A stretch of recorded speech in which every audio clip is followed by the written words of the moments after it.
Okay, so dear Dhamma practitioners, this is our ongoing meditation session, and be comfortable yourself. And once we get connected with our other students, we're ready to start the session for today.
Okay, so dear Dhamma practitioners, be comfortable yourself and relax your body.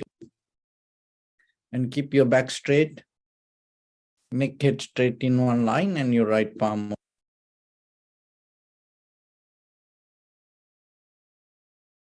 So gently close your eyes and bring attention to this bell sound. And while you're focusing to the sound, mentally relax your body, relax your mind, and relax your breathing with your thoughts.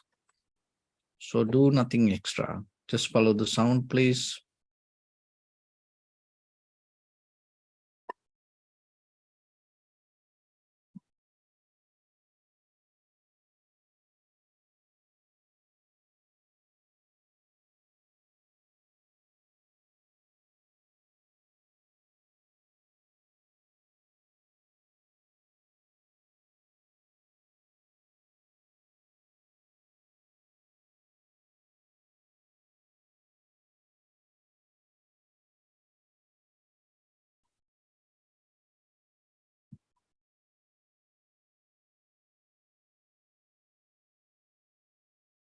Namo tassa bhagavato arahato samma sambuddhassa. Namo tassa bhagavato arahato samma sambuddhassa. Namo tassa bhagavato arahato samma sambuddhassa. Homage to the Blessed One, the Exalted One, the fully Enlightened One. So dear Dhamma practitioners, before we start our practice session, as usual, we'll take few minutes to understand how this meditation practice will help for you to develop your conventional life, your ordinary life, and at the same time, out of that development, how your spiritual success you can gain. So this both conventional life and your spiritual life not separated. It's both interconnected. So then your day-to-day activities, your bodily, verbally, mentally actions should bring the good result to yourself, which we call profitable result, and at the same time, it should take you to more higher level and reach to liberation. Through the liberation, you come to your Nibbana. So this is a step-by-step process. So in the very first thing that we have to remember, it is important for all of us to recognize where we are in this journey. So in this very moment, in this body and mind, who we are. Because from this point, then we have to understand why we need the liberation, why we need the transformation, why we need the Nibbana. So when it comes to this human life, especially this, that the life we experience, not what the life in book, or not what the life in the history, or not the life we talk about in stories.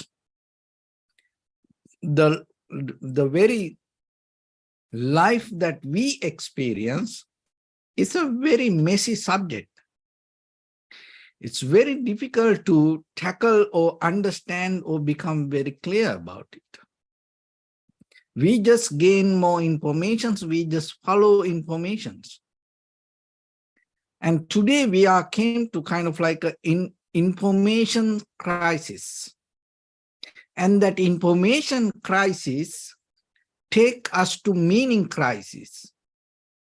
So when it comes to our life, and regarding that, whatever we knew out of informations, but when it comes to the meaning, sometimes we lost the very core essence of the real life, and we caught up in ideas, and it took us to different things to understand. Now, as a meaning, we take something else.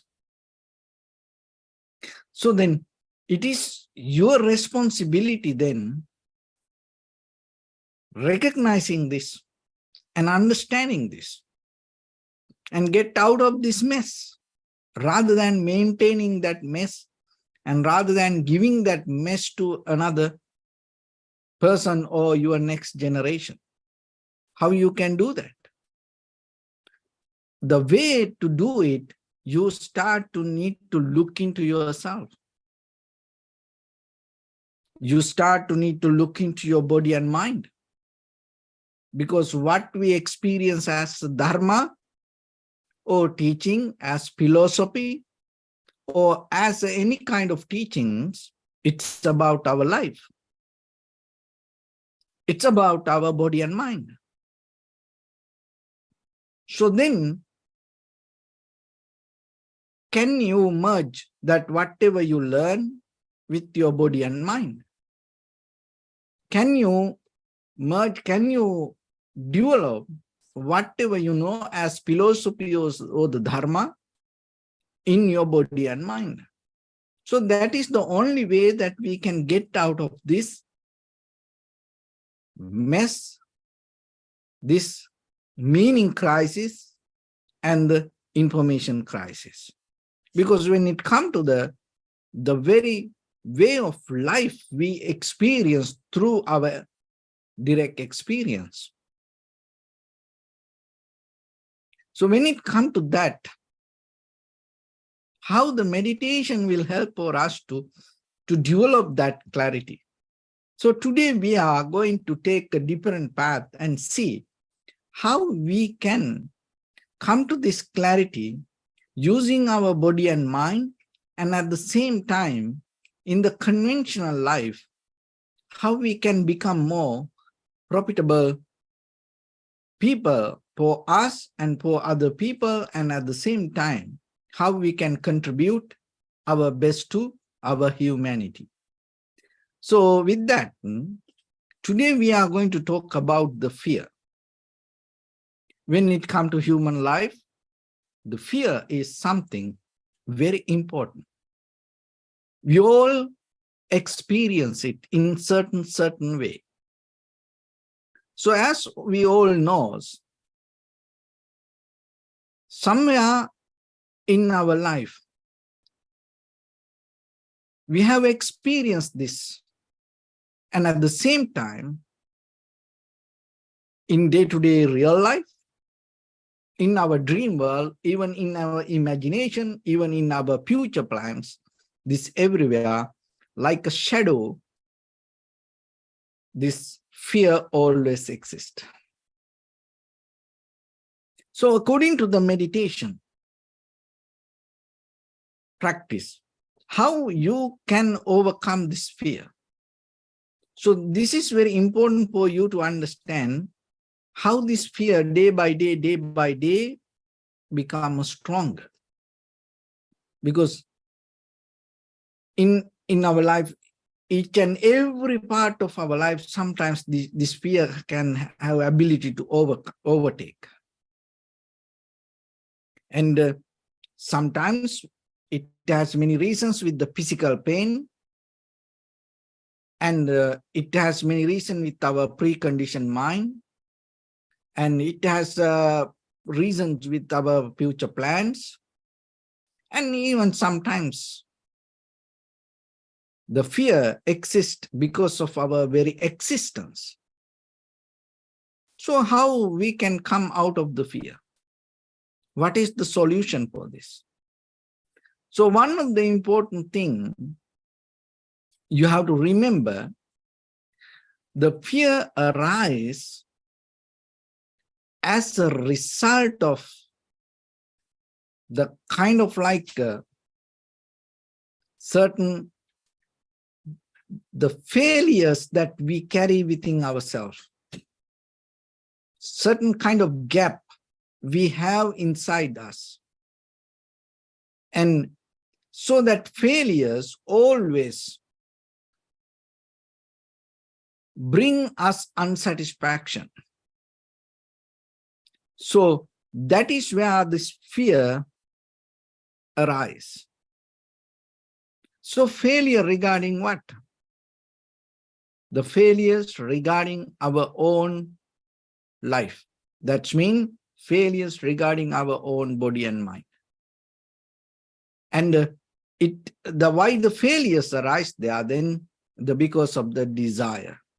So like that, we can go deeper into that many ways. So when you go deeper, what you recognize, this fear is a kind of like a result of some other things.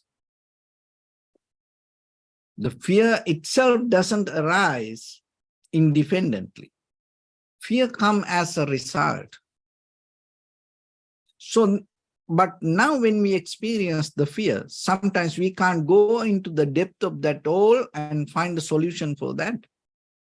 Because in the moment of the fear experience, everything paralyzes, everything shut down. You have no ability to go deeper. So then we have to find a method to work with the surface level of the fear. So when the fear arises, one of the very thing happen, it's everything go blank, kind of like a dark. And you don't know what to do. And you don't know how to do. And because of that, what happens? You start to lead to do many wrong actions. So in the very first level, then when you practice the meditation, how you can bring that the same method to tackle the fear. So you have, rather than resisting the fear, because this is what most of time people do. Fear, anger, hatred, jealousy, those are people resist, try to resist, especially the fear. And the fear, once you go through the fear, then you imagine about the fear. You are developing, you kind of like remodeling the fear inside you, and then you plan to escape from the fear. Because of that, what happened the very next day, fear becomes so stronger. And then the deeper giant monster you create by yourself. So then how you can minimize the strength of this monster that inside you? Because you are the one who developed that. You are the one who feed for that. So remember, the very key to work with the fear, when it arises, and rather than resisting it, you have to let it be. And you just observe it knowingly. It's come from inside you. It's a condition of your thoughts. not something outside, not it's a physically can appear something from it's condition of your mind. Just let it be. It's very hard because when the fear comes, in the middle of the fear, we can't. We always try to do something. That's how this build the system build. Fight or flight. So try to fight. If it is otherwise, try to escape from it. So this physical nerve system inbuilt to go into these two things. That's the human nature and that's the animal nature. But the thing is, now we bring a different method to have the existence, to go with the ordinary life. Fight or flight method is okay. Resist or fight with it. Escape from it. It's okay. But now we find a different method. And that is the method come out of the very Vipassana practice. So it is not in the psychological books. And it is not in the most of these philosophical books. So what's the method? You allow it to happen, but you observe.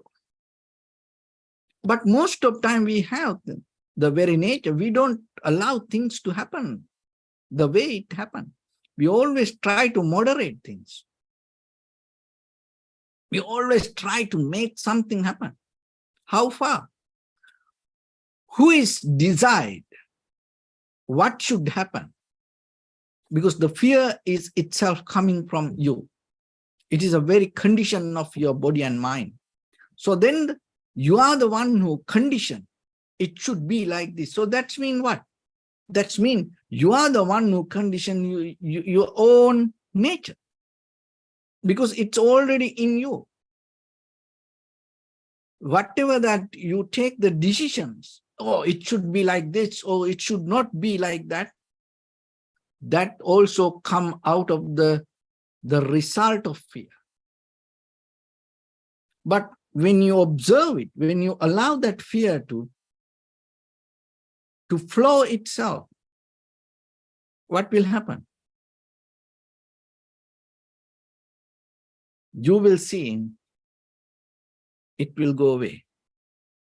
Because it doesn't have itself power to be there permanently. Why? Because it is a result of thoughts. So observing and practicing meditation will take you to deeply understand that. How you can do that then? So we take our body and mind to go inside us. So when it comes to the body and mind, so basically we observe the sensation of our body. When it comes to that, we have this physical layer of our body.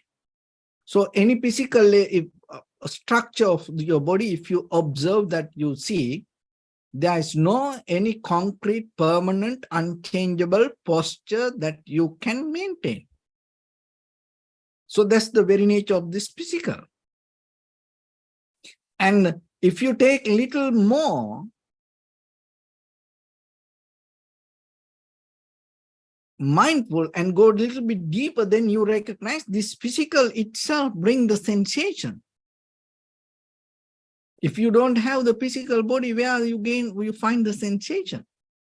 So what does this mean? Even though you feel this kind of like a solid, it has a structure. If you observe this little bit, this full of sensation, this everything is sensation.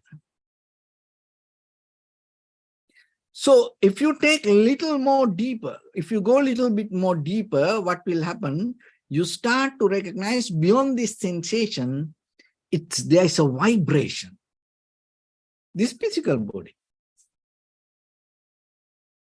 And then if you go a little bit more deeper beyond that vibration, then you recognize it's a flow of energy.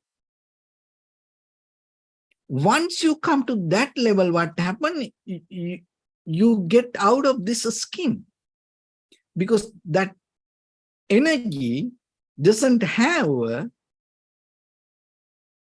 structure itself. It's go beyond this body. It's not limited to this physical form. It's connected to this environment. So then how far? How far are you connected in this environment? How big the universe? That much big who you are. If you can catch it, you know, that much you are bigger. Not this physical body. So when you observe that, you can see it. So then when the fear arises within the very limited body, that limited body is a mental structure. And when the fear arises there, if you observe it, what will happen? You go, when the fear arises, it comes with the names and forms. Because that is the language you understand. That is the language you talk to you. That is the language you communicate with the names and forms. So even though fear arises as an energy, as a sensation, according to your mental capacity, it transforms to names and forms. But whatever that it transforms to names and form, if you observe it a little bit, if you allow it to be there like that, what will happen? You will see it go away. So whatever the fear arises, it has no power to be there as it is. It all change. And not only fear, that whatever you experience in your life, in the deeper level, you will see this all energy transform to name and form.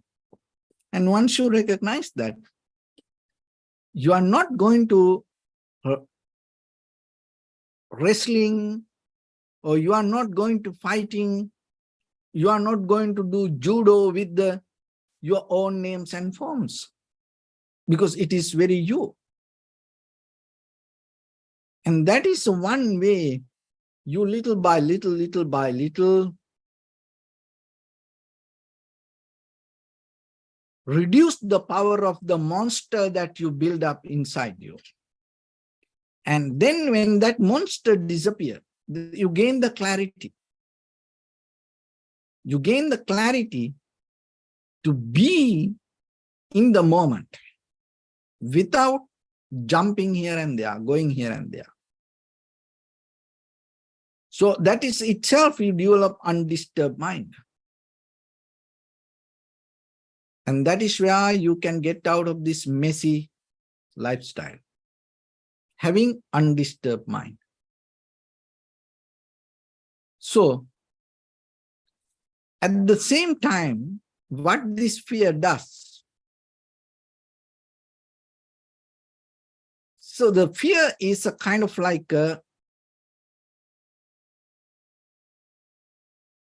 it's all about life situations, and it can take us to many different situations, and we kind of like experience many things, maybe real, unreal, and you can't argue about it. You can't bring any physical or outside material things and get help for your fear. And another thing is this fear, by the time, if you don't observe it, and if you don't recognize it as a result of your own thoughts, what will happen? So the fear has a different way to behave inside us. So this fear can take us to develop a different character. How?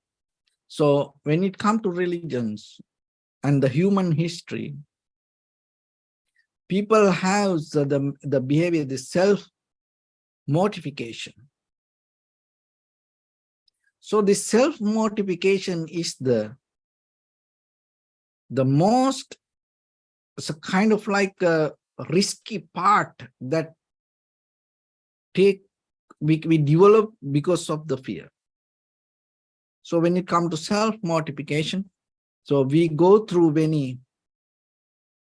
we give a very hard time to us.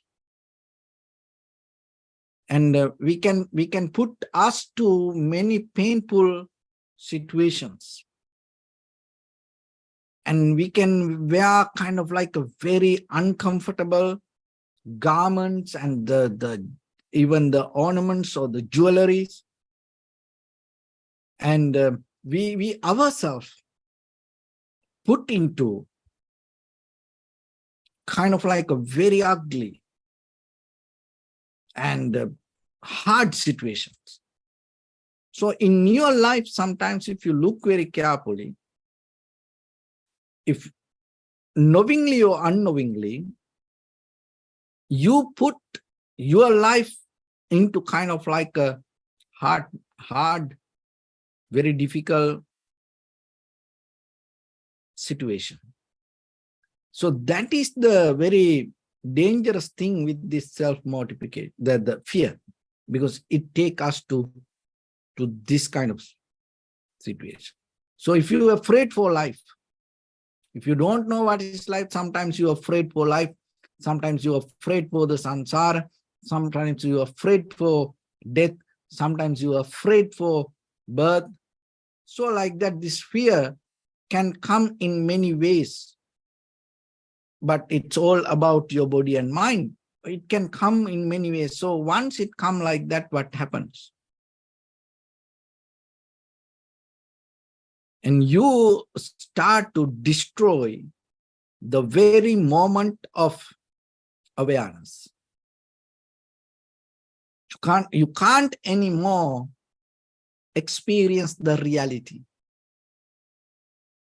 And then you start to build up something in you, and you start to get into a kind of like a different behavior to escape from that mental imagination. That is where the self-mortification arises. Not you are tuning to reality. You start to escape from the reality. So during Buddha's time, there were two ascetics used to practice kind of like a different methods. So one ascetic used to practice like a dog. Look, this is 2,600 years old story. And there was an ascetic, and he was practiced like a dog. He lived like a dog, walk like a dog, eat like a dog, sleep like a dog. He completely want to transform, escape from this life, human life. And he thought it's kind of like behaving like that will bring some kind of liberation to him. And recently, there was the very wealthy young guy in Japan. And his dream was to become a dog. And he spent $100,000, huge the money, a lot of money. And he built up the kind of like a garment exactly like the kind of like a dog that he want to be. It's now he's wearing it and he living like a dog. So if you go to YouTube, maybe online, you may find that it's real. That was his dream. Look at 2,600 years ago. That during Buddha's time, there was a yogi and practiced like a dog. So when I saw that news, and I remembered that. And this guy now, human being with 2023, in the way talk about this middle of this, all the machines, technology, artificial intelligence, chat GPT, how this young, wealthy, Japanese guy, it's not even, far away in the middle of a kind of like a poor country somewhere. Oh, this young, wealthy, the guy with this, all this information technology, in this information era, we see the world and we see the past, we see the future. People try to go to the Mars, and people again try to go to the moon and go around the universe and looking for aliens. But this guy spend all his money to be like a dog. How about that? Why this happened like that? And then in the Buddha's time, that is story, there was another guy with him. He used to practice like a cow, sleep like a cow, walk like a cow, eat like a cow. So believing he can bring kind of like a transformation. So then one day they heard about the Buddha. And then they both came to Buddha and told, "Oh, Venerable Sir, we both practice this two yoga. And I practiced like a dog and he practiced like a cow. And after we die, can you tell us, please, where we go?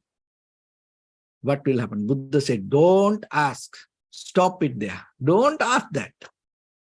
And these two guys said, please tell me. Please tell us. We want to know." Buddha again told, "Don't ask that."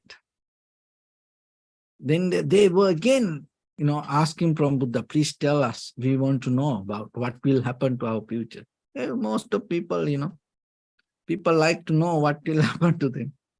And so the third time Buddha said, "So you now act like a dog. So you act like a cow. So once when you die, you will born again like a dog, and you will again born like a cow. No any change." So simple method. So then remember, this self-mortification is a very dangerous. And of course, in the Buddha's teaching, kind of like when it comes to the deeper emotional ignorance, desires, lust, that kind of things. And sometimes you put your most effort and you hold it without bringing it out of your bodily, verbally, mentally action. But that doesn't mean you give a deeper suffering to yourself. That doesn't mean you put yourself to a very dangerous, uncomfortable situation. In the Buddha's teaching, never accept it. So then remember, because of the fear, sometimes, knowingly or unknowingly, we put our own life to very dangerous, risky, uncomfortable situation, and sometimes uncomfortable rituals. But rather than putting our life to that things and take care of the fear,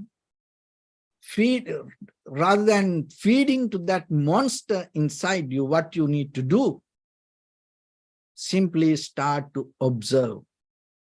And the very first level, be open to your own body and mind. Be open to you. Be open to your fear. And accept it. Let it be. Right away, it will go away. When you become open to you, then you recognize you are empty. That's the thing. When you open to yourself, you recognize there's nothing that you can, hold as you. So that is the beauty of introspection. You go deeper into see and what this is. Is there anything? This all we experience out of the body and mind. And the body, as you know, there's nothing permanent, and the mind itself, nothing permanent. This all change. So then moment by moment, whatever you experience, it's all possible to change. So through the meditation, basically, you observe it, recognize it, understand it, and you go deeper. And when you go deeper, you recognize what the experience on the surface level is a result of something underneath us. So that understanding will help you to not to touch the surface level of whatever the reaction and just let it be there. And once you can be like that, for the moment, for a 1 second, for a 1 millisecond, if you can just let it be as it is, and you will see nothing going to happen. But everything happens when in that very moment, without allowing it to be there as it is, what we does, we come with some kind of bodily, verbally, mentally reaction. That is what take us to make life more messy. So if you see that, when the fear arises, don't make any action. Just let it be. And with very clear mind, observe, then you will see. Nothing will happen. And that moment of clarity uplift you, and anymore you're not going to be afraid for the fear arise from you. So with that, let's get into practice. So your right palm on your left and neck get straight in one line and be comfortable with your posture. So bring your attention to your body and scan head to toes yourself and say Suvapat Veva, or may I be well and happy 3 times.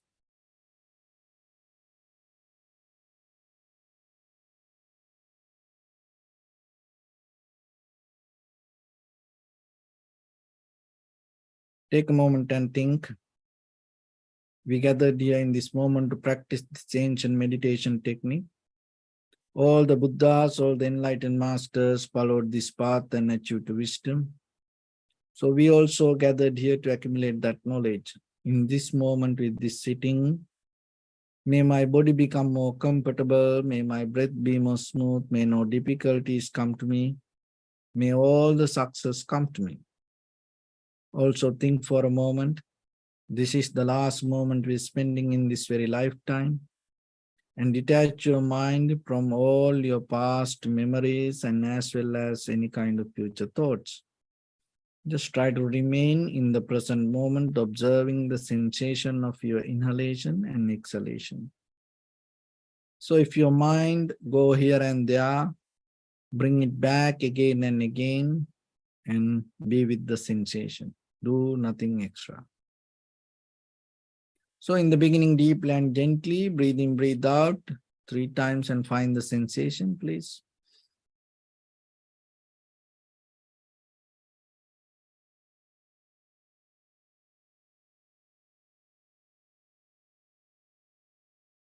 And allow your breathing to happen itself.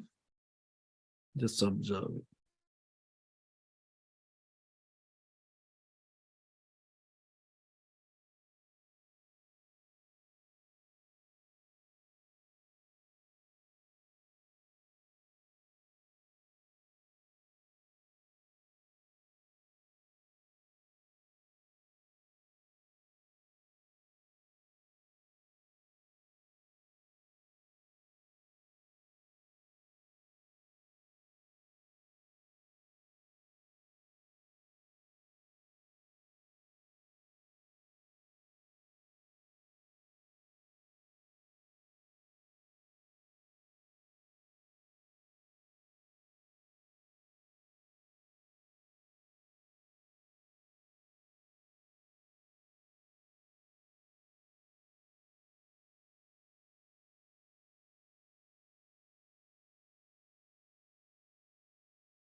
Bring my attention to your body, please.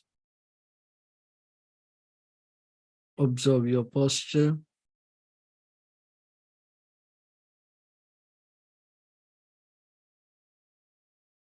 We cultivate loving kindness and compassion in our heart and radiate it as a light through entire your compound, village, city, state, country, world, around this universe. Also as far as you can through galaxies, other planets, stars. Reminding yourself like this. With clear intention, mentally repeat after me. May all living beings in this universe be well and happy.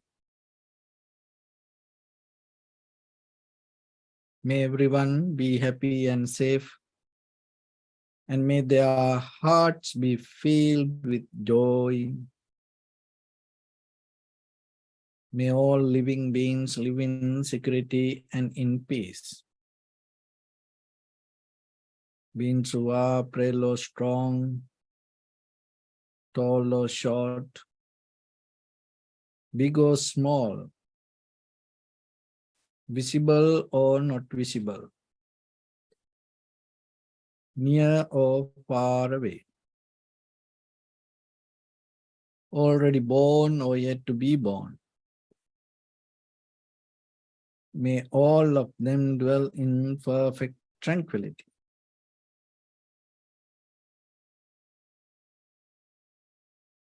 Let no one do harm to anyone. Let no one put the life of anyone in danger. Let no one out of anger or ill will wish anyone any harm.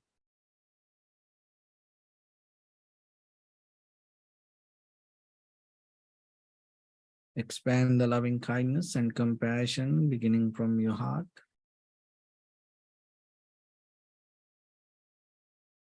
Forward. Visualize yourself and send it as a light.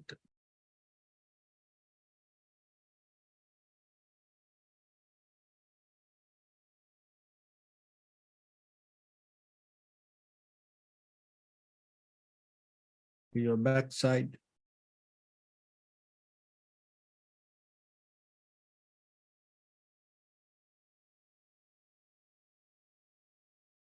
To your left side.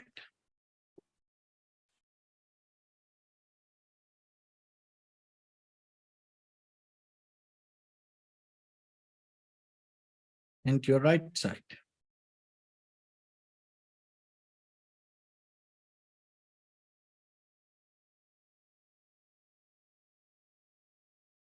Downward.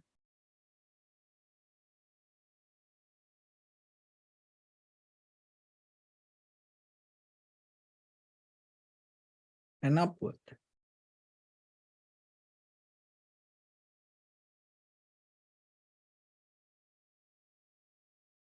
All 6 directions at once. Like the moon, the sun, spread the light, spread the energy, without any condition, without any limitation, without any resistance or without any judgment. Let your heart to shine with the loving kindness and compassion from the bottom of it, with the maximum effort to the highest, wishing yourself, may all living beings in this universe be well and happy.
Say sadhu, sadhu, sadhu. So first of all, we offer this practice to the great qualities of the Buddha, Dhamma, and the Sangha. Also, by the power of this meritorious deed, may all of us attain to the supreme bliss of Nibbana. May all your guardian angels and deities will receive these merits and increase their longevity and protect all of you from any kind of planetary influences or any ill effects. Ittavata chamyehi sampadam punya sampadam sabbe deva anumodantu sabba sampatti siddhya. Sabbe bhuta anumodantu sabba sampatti siddhya. Sabbe satta anumodantu sabba sampatti siddhya. Imaya dhamma nudhamma patipattiya buddham pujemi dhammam pujemi sangham pujemi. Addaya imaya patipattiya jati jara vyadi maranam ha paribunjisami.